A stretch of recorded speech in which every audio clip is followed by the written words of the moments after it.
Hello everyone, welcome to my channel. In today's video, we're talking about the best grass cutters or the best robot grass cutters or the best robot lawn mowers. So in today's video, I will show you how to set up the robot grass cutters. If you have a big yard, so you need to and you like to buy these kinds of robot grass cutters. So before you set up, you must put every edge the wire. Ayan, as you can see, this line, it means that the robot cannot go out in this line. So it's not dangerous, or the robot cannot go out to the other place.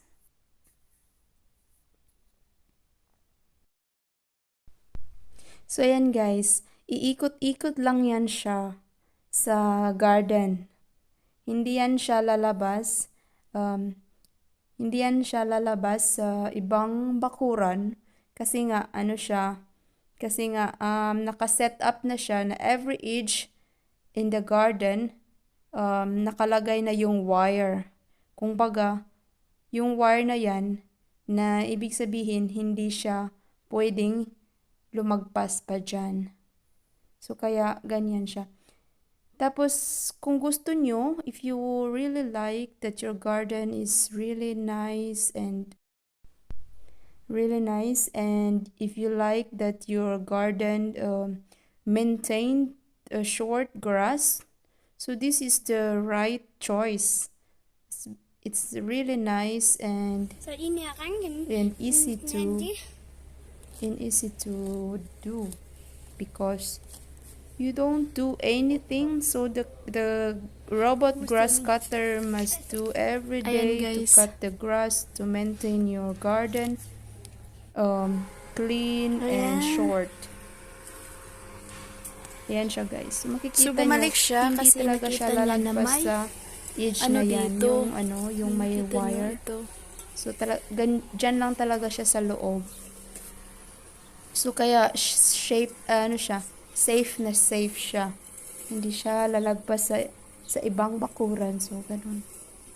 So every napakaganda niya guys sa garden. Kung yung garden nyo ay malaki, tapos mahirapan kayo mag-maintain, if your garden are really big, here, and then it's hard to maintain your garden, to cut the grass manually, so this is the best idea to buy these kinds of robot grass cutter because this robot, it maintains your garden clean and short grass.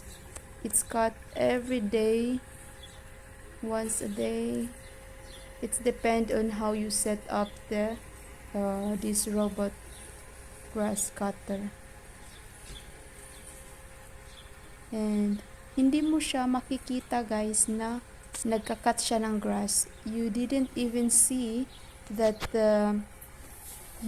that it's cut grass alone because napaka-ano lang na guys, tawag dito, hindi ko masabi. Ito yung charging station niya guys. Ng pagkakat niya ng grass. Tapos i-spread niya. Lahat ng kinakat niya na grass, i-spread niya sa garden. So hindi talaga makikita kung ayan guys, so makikita nyo napaka-thin ng pagkakat niya ng grass. So hindi natin makikita na nagkakat pala siya ng grass. Kasi nga, yung pagkakat niya ng grass is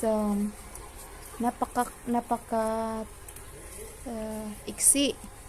Napaka-short or napaka-iksi. Tapos i-spread niya yan sa buong garden para mag-decompose siya. Hindi natin nakikita kasi napaka-thin or napaka-short ng ano niya. You like a road, Tony?